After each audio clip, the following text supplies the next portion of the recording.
아침에 잘 못 일어나겠고 자고 일어나도 굉장히 피곤하고 그러면 무기력 증상의 초기거든요. 얘 평소와 달리 약간 좀 무뚝뚝해지네? 지각을 자꾸 하네? 더 지속이 되면 업무 퍼포먼스가 떨어지고 냉소적이 되는 번아웃으로 가거나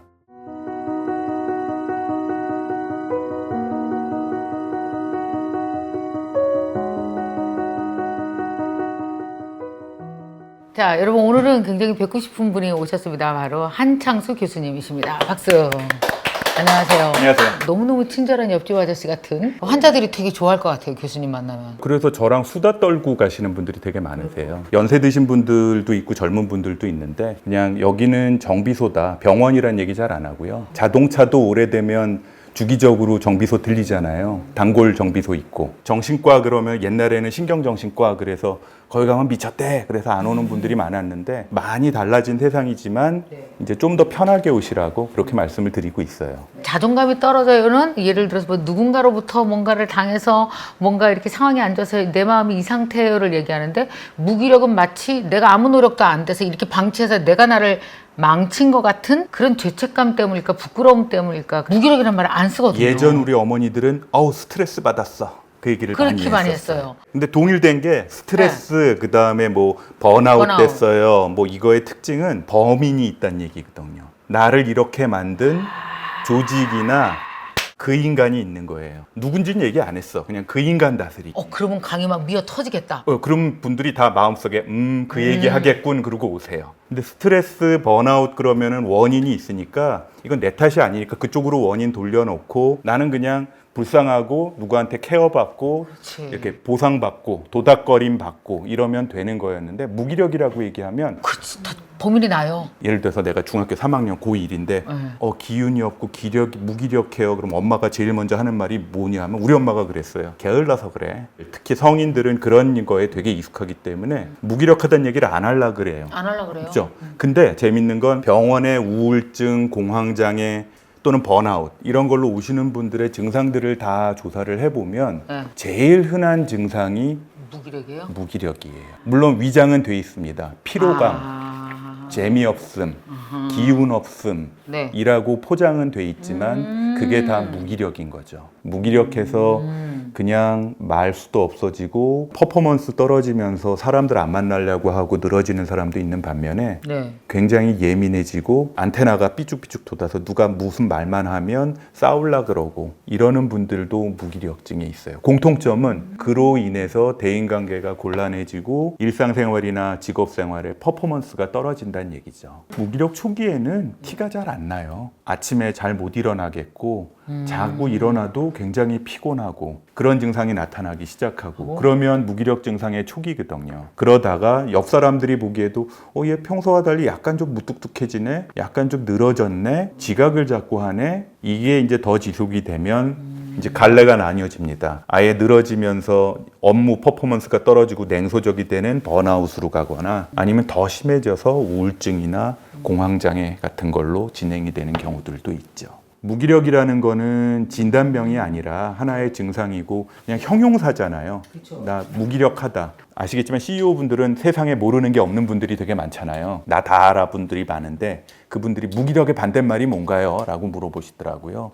무기력의 반대말이 뭔가요? 무기력의 반대말은 활력인가? CEO분들은 다 이렇게 얘기를 하시더라고요. 옆에 있는 사람들이 다 기운 바짝 내가지고 열심히 힘차게 일하기를 원하는데 사실은 무기력의 반대말은 활력이 아니라 그냥 평범하게 사는 게 반대말일 수도 있지 않나요? 하루하루 내가 정한 일을 큰 문제 없이 해내는 거. 그게 이제 삶의 베이직을 지켜가는 건데 조금 아까 활력이라고 얘기할 땐 그 의미보단 조금 더 했어. 저는 좀, 그지. 저는 원래 한 30% 심합니다. 교수님 책에서 얘기했는데 하루에 12시간 일하는 사람들이 너무 과로로 일한다고 얘기했잖아요. 네. 한 12시간 일해 본 적이 없어요, 나는. 평소 얼마나 다 일해요. 뭐 물론 그걸 다 풀리 완전 일만 하지는 않지만 그쵸? 결국은 저는 일하고 삶하고 분리가 안 되는 삶을 30년을 살았거든요. 네. 12시간 정도가 일이 빡센 거죠. 8시간이 적절한 건 거죠. 이렇게 하루 종일 일하고 깨어있는 시간에 일만 하면서 그거 자체를 삶으로 즐기는 분들도 있어요. 전제 조건은 뭐냐면 그게 내가 재밌고 그걸로 인해서 스트레스를 받지 않고 내 옆 사람이 그러지 못한다고 그래서 신경질이 나지 말아야죠. CEO 분들하고 이게 일을 하다 중요한 보면 지점이네. 강의를 하다 보면 그분들은 일하시는 게 이제 아침에 나가서 CEO들 모인 데 가서 강의 들으시고 하루 종일 일하고 결제하고 공장 순시하고 나서 저녁에 모여서 또 그분들 만나서 저녁 먹고 저녁에 또 밀린 책들도 봐야 되고 그러시는 게 그분들 일이잖아요. 그러고 봤더니 6시에 퇴근해서 저녁 생활을 즐기겠다고 이사한 놈이 일찍 집에 가는 꼴을 보면 나는 이렇게 일하는데 저것들은 하는 생각을 하는 거 오는 순간은 건강하진 못한 거예요. 나는 내가 좋아서 그렇게 하는 거고 저 사람은 자기에 맞춰서 일을 하고 있는 건데 사실은 내 아랫사람은 이거 내 살림도 아닌데 왜 자기처럼 해달래. 그거 요구하는 게 사실은 좀 어불성설이죠. 두 번째는 내 몸이 견딜 수 있을 땐 하는데 어느 순간 몸이 아플걸? 맞아요. 대개는 어느 순간 힘들어지죠. 버거워질 때가 있어요. 네, 마치 자동차로 치면 처음 자동차 샀을 적에는 싼 차 비싼 차 할 거 없이 120km, 130km 나가다가 어느 순간이 되면 고속을 내려고 밟으면 갑자기 덜컹거리잖아요. 제가 차가. 요새 그래요. 아무것도 하기 싫은 날이 있어요. 저도. 네. 그럼 아무것도 하기 싫은 날은 아무것도 하기 싫은 날 엄청 불안한 거예요. 죄책감 느끼죠. 이런 날이 열흘 쌓이면 내 한 달은 어떻게 되지? 못 쉬는 병이 생긴 거죠. 쉬는 것도 사실 기술인데 쉰다는 거는 저금이 되는 기술이 아니거든요. 몰아서 한 3일 쉬고 한 3주일 연달아 일하고 이럴 수는 없어요. 잠이 그렇잖아요. 일주일 내내 일하고 한 3일 잔다고 모자른다면 다 챙겨지진 않잖아요. 주기적으로 자야지. 우리 애들은 맨날 일어나면 2시요. 그거 이제 뭐 하는 일들이 또 한 있겠지. 4시간 일하다 보면 도로 또 자야 돼. 그거는 맛 붙여놓고 얘기를 해야 되는 거. 엄마가 얘기하는 거랑 애들이 얘기하는 거랑 항상 달라서. 네, 알았어요. 나름 깨있는 시간엔 지들이 바빠요 또. 어디 가서는 본인 애들 칭찬 그렇게 많이 하시더만 오늘은 또 왜 이러셔. 일에만 매몰친 사람들은 적절히 쉬어주지 않으면 어느 순간 무기력에 봉착을 하실 겁니다. 이게 그 전에는 다 외부적인 원인 때문에 내가 쓰러졌었어요. 어떤 외부에서 나를 공격을 했거나 아니면 내가 정말 큰 스트레스에 맞닥뜨렸을 때 내가 잠시 휘어졌는데 이제는 내가 나를 공격하는구나. 내가 나의 나를 원인 공격하네. 때문에 일하고자 하는 욕망은 좋은데 그거 심해지면 강박이 되는 거라서 맞아요. 얼마 전에 내가 일부러 인위적인 무기력을 세팅을 한 적이 있어요. 제가 이게 영어 공부하는 게 엄청 스트레스거든요, 솔직히. 잘하시더만요. 아니 근데 발음도 정말 좋던데 지난번에. 그게 문제가 아니야. 나 영어 한 달 내내 하나도 안 할 거야. 듣지도 않을 거야. 그러고 나서 영어를 다 끊어버렸어요. 솔직히 정말이에요. 되게 훌륭하고 잘해 나가고 있는데 기본의 본인 체력을 바탕으로 해서 하나하나를 그렇게 다 박살내면서 해야 되나 싶어요. 일을. 지 좋아서 하는 놈을 못 이긴다 그러잖아요. 아무리 좋아해서 그 일을 시작했어도 100% 365일 10년 내내 안 좋거든요. 그럴 땐 좀 쉬면 되죠. 심야 식당 만화책에 보면 실패한 만화가가 시골 가는 얘기 나오잖아요. 네네네. 먼저 시골 갔던 선배가 그 친구한테 얘기하잖아요. 안 내킬 땐 좀 쉬어도 돼. 안 그래. 그려도 돼. 그러다 보면 다시 그리고 싶어지면 그때 그려. 예. 근데 너무 계획 안 해놓고 너무 쉬면 이제 계속 쉰다 이제. 왜 또 지금 신랑을 하는데 불안하게 그러네. 근데 대부분의 사람들은 작은 성공의 경험을 몇 번 한 다음에 오케이. 내 미래에 대한 계획표가 어느 정도 정해져야 쭉 갈 수가 있는데 젊은 사람들 이 무기력함 때문에 자꾸 이제 주저앉으려고 하는 사람들을 주저앉지 않게 해주는 게 계획표 짜주는 게 저희들의 주된 일이죠. 일반적으로 많은 사람들이 그 겪게 되는 우울해지고 어느 순간 되게 우울해지고 더구나 요새 코로나 때문에 친구를 만난다든지 뭐 어디 가서 술을 한잔 한다라든지 너무 제약이 많으니까 그냥 다 포기 잘라내고 안 하니까 오로지 나와 상대를 해야 되는데 맞아요. 나와의 게임이 너무 길어지는 거예요. 한 2년 그렇죠. 이상. 그죠? 그래도 이거를 자존감 이렇게 포장하지 않고 대놓고 무기력해지도록 대놓고 무기력이라는 책을 쓰셨습니다. 오늘 그 얘기를 이제 본격적으로 나눠볼 텐데 지금까지 본격적 아니었어요. 아직 안 했구나. 그러면 많이 아직 안 했어요. 했는데. 이제 시작. 많이 하긴 했지만 저는 원래 게으러요라고 하는 사람은 되게 드물었고요. 네. 저 무기력증 초기 증상인 것 같아요. 무기력에서 한 달째 빠져나오지 못해요. 벌써 1년째 무기력해요. 저 같은 사람은 되게 쓸모없나 봐요까지 얘기하는 댓글이 꽤 있었고 무지 안타까웠단 말이에요. 이런 무기력에 들어간 사람들이 어떻게 빠져나와야 돼요? 제 얘기만 한 게 아니라 이제 다른 외국이나 국내 학자들이 연구한 것까지 다 정리를 해서 이제 저도 공부를 하면서 정리를 한 건데 일단은 몸이 좀 쉬어야 돼요. 배터리가 이 스마트폰에 한 3% 정도가 되기 전에는 휴대폰이 켜지지도 않잖아요. 맞아. 이게 무기력이 심해지면 완전 방전이 되면 자 충전 안 됐는데 3% 안 됐는데 빼고서 이거 다시 킬라 그러면 어떻게 죽어도 안 되죠. 다시 꺼지잖아요. 꺼지죠 금방. 그러다 배터리 상하거든요. 맞아. 기초 체력을 충분하게 채우는 게 가장 먼저다. 아, 기초 그러기 체력을 위해서 채워라. 몸을 일단 관리하고 어느 정도 충전이 되고 나면 본인이 하고자 했던 일들, 하고자 하는 일들을 계획을 해놓고 일을 시작하라라고 얘기를 합니다. 계획을 기본적으로는 좀 잘게 쪼개서 네. 10년 후에 성공할 생각하지 말고 오늘 성공할 만큼의 일만 오늘 하루씩 하라라는 얘기들을 제가 좀 해놨고요. 네. 무기력이 어느 정도 에너지가 차인 다음부터는 일을 시작을 해요. 근데 일을 원래 하던 걸 그대로 다시 다 하라는 얘기가 아니라 처음에는 기본 루틴만 하라는 얘기예요. 루틴. 예를 들어 회사 다니는 사람들 같으면 아침에 출근해서 앉아가지고 기본 결제할 일 결제하고 프로젝트들 돌아가는 거 기본적으로 체크할 거 하고 즉 그것만 하고 나면 나가라 소리는 안 하는 정도의 일들이 있잖아요. 네. 이게 루틴인 거고 학생들 같으면 아침에 일어나서 치카하고 세수하고 제 시간에 책상에 앉는 거 책을 들여다보는데 머릿속으로는 딴 생각하고 그건 별도의 문제고 일단은 앉아서 책을 피는 것 자체가 루틴이거든요. 계획은 항상 변경될 수 있어요. 그거 다 이루려고 너무 애쓰지 마시고 시작을 하라는 거예요. 그건 왜 중요하냐 하면 이럴 때 완전히 쉬어버리면 나중에 기운이 돌아왔을 때 공부하는 법, 일하는 방법을 까먹어. 완전히 방전돼 버리면 안 되는 거구나. 까먹어요. 나 무기력하니까 그리고 회사에서도 봐주고 집에서도 봐주고 나를 불쌍히 여기니까 그리고 내가 생각해도 내가 불쌍하니까 아무것도 안 하고 나면 돌아갔을 때 공부하는 법을 까먹고요. 그리고 두 번째, 이건 더 중요한 건데 병가도 있고 충분히 쉬고 돌아오라고 동료들이나 윗사람들이 봐주죠. 근데 그 사이에 잃어버린 직업적인 전문가로서의 신뢰감은 어떡할 건데. 저랑 가까운 한 1년 넘게 저랑 상담하고 있는 애널리스트가 있는데 직장 못 쉬게 하고 끌고 오고 있는데 부상 입었던 병사 최고 제 맨 앞에 전방 전선에 내보내는 지휘관 본 적이 있어? 없거든요. 프로페셔널로서의 신뢰감은 떨어지죠. 최소한의 자기 루틴은 기본 베이직은 하라라고 얘기를 합니다. 교수님이 이 책에 쓰신 대로 무기력은 감정이다 하셨는데 어떻게 되게 큰 상실을 겪었거나 되게 큰 상처를 겪었어. 그래서 무기력에 빠졌을 때는 어떻게 일어나야 될까요? 코로나 시기를 맞으면서 유일하게 오시는 내원객들이 많아진 과 중에 하나가 정신건강의학과라 그러잖아요.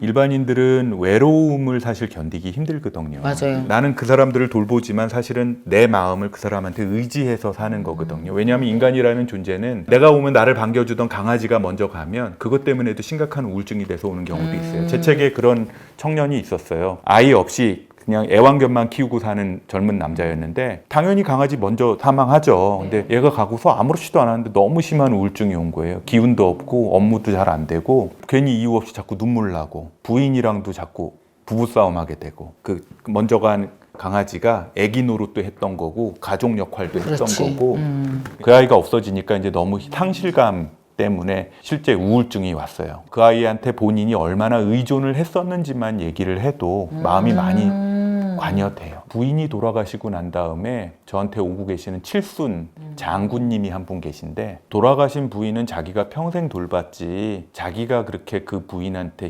마음으로 의존했는지를 모르는 거구나. 저랑 얘기하면서 그걸 깨달으시더라고요. 내가 왜 그러고 있는지만 알아도 그걸 다스리거든요. 그렇구나. 퇴근 후에 엄마한테 신경질 내는 딸들이 있어요. 그리고 막 야, 회사 어땠니? 그 몰라. 개인 문제가 개입된 것처럼 신경질을 내세요. 똑같아. 아 맨날 똑같다고 엄마. 그러니까 그 딸들 중에는 하루 종일 직장에서 남 비유 맞추고 온 사람들 많거든요. 내 성질은 다 있지만 학교 갈 때, 직장 갈 때 가면 하나씩 쓰고 가잖아요. 직장에서 그 사람들하고 맞춰주느라고. 엄청나게 에너지를 많이 쓰는 일이에요. 그러니까요. 그 인간관계가. 근데 일반 직장인들이나 젊은이들도 내 라디오 채널 맞춰두시 튜닝을 해준다는 거 이거 보통 노력이 들어가는 게 아니거든요. 아이고. 근데 그러다가 집에 오면 딱 들어오면서 왔니? 엄마가 물어보죠. 왔니? 오늘 무슨 일 있었어? 몰라. 문 캉 닫고 들어가서. 그죠? 그런 문제 때문에 저한테 오시는 가족들도 있어요. 이 세상에 가족 중에도 내 마음을 편한 대로 그냥 감정 다 표현할 수 있는 사람은 아무도 없어요. 진짜. 그러면 다 상처받아. 라고 말씀드리면 뭐래? 아이고 집에서라도 좀 편하게 나 감정 표현 좀 해야지 안 그러면 어떻게 해서 살아요. 이 세상에 그럴 수 있는 존재는 한 명도 무슨 없습니다. 며느리가 감정 쓰레기통이냐고. 그러니까 감정 그런 속상한 얘기는 이제 며느리나 아들한테 하지 마시고 병원 와서 저랑 얘기하세요. 접수하시고.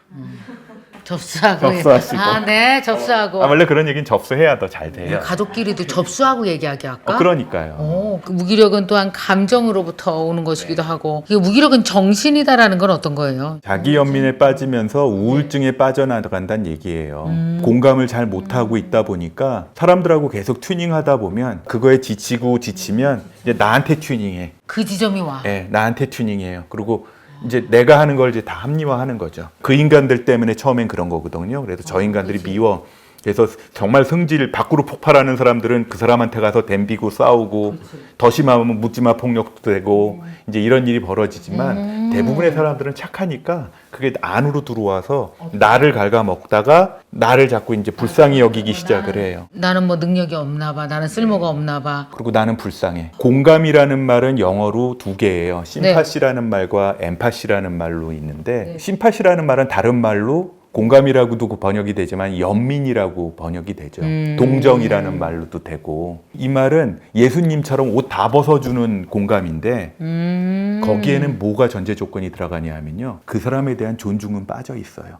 우리나라 옛날 말대로 시주해주고 적선해주면서 오히려 내 자존심이 조금 올라가는 거지 이 사람의 자존감을 존중이 빠져 있구나. 존중이 빠져 있어요. 그냥 내가 하고 싶을 때 내가 주고 싶은 거 주고 끝내는 거예요. 아이 대신 숙제해주고 자기 자신을 연민을 가지게 되면 무슨 일이 벌어지냐 하면 나는 일 안 해도 돼요. 다 합리화시키는 무기력 되게 위험하다. 나는 이제 책임이 없어. 이제 누가 나 동정해주고 이 사람들은 나 도와줘야 돼. 그러니까 무기력이 뻔뻔해지기 시작한다니까? 그죠? 그 되게 가족끼리 폭력인 거 아세요? 맞아요. 어쩔 건데 난 일 안 해. 나 원래 이렇잖아. 나 원래 우울해. 당신 때문이고 뭐 이러면서 맞아요. 자기의 무기력을 합리화하고 뻔뻔해지기 시작하면 그 집안의 완전 폭력이에요. 상대방과 가족과 사회에 어마어마한 큰 그래서 문제가 생기네요. 그 쉬는 게 중요하다는 얘기 아까 했잖아요. 가장 중요한 게 쉬는 거에 타임 리미트를 설정하라.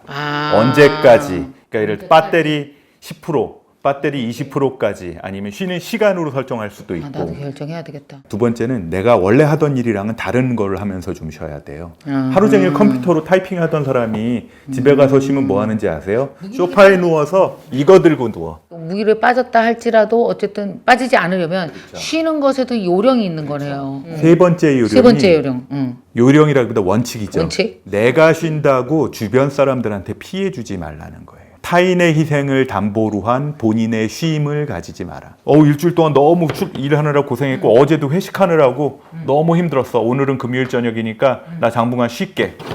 문 탕 닫고 안방이든 자기 방이든 딱 들어가서 바로 핸드폰 들고 핸드폰 게임 시작하는 아빠들. 그럼 문을 드릴로 열어야지. 세상 부인들이 다 집안에 김미경은 드릴 아니거든. 딱 열고 들어가 문 확 열고 여기 딱 이렇게 문짝 딱 띄워갖고 옆에 딱 세워놔. 공정하지 않은 사람이 어떻게 평생 파트너가 될 수 있어요? 공정의 이슈를 깨는 사람이. 이건 존중이거든요. 아이들도 젊은이들도 적당한 데서 타협을 하게 만들어주는 게 마음의 뭐 상담이기도 하고 그런 거니까요. 무기력하다 그래서 병원 다 안 오거든요. 맞아요. 심한 우울증에 빠진 분들 중에서도 진짜? 병원에 오시는 분들은 30%가 안 돼요.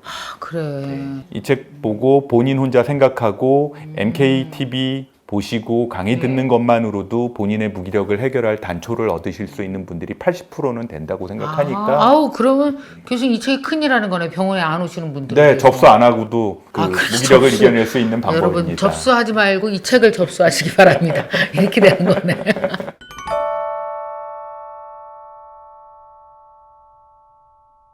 자, 교수님, 이 책을 이제 우리 한 10분에게 나누는 이벤트를 하고 싶은데요. 좋은 일입니다. 자, 저부터 가겠습니다. 네. 1. 추리력이 무기력해지도록. 2.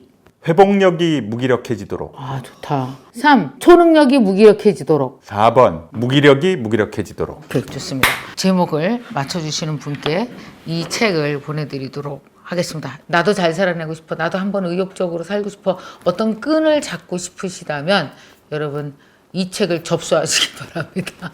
그래서 이 책을 통해서 여러분이 그 끈을 잡고 무기력으로부터 올라와서 다시 한번 여러분 희망을 갖고 여러분 스스로 사랑하면서 사셨으면 좋겠어요. 자, 이 영상이 좋으셨다면 좋아요, 구독 눌러주세요.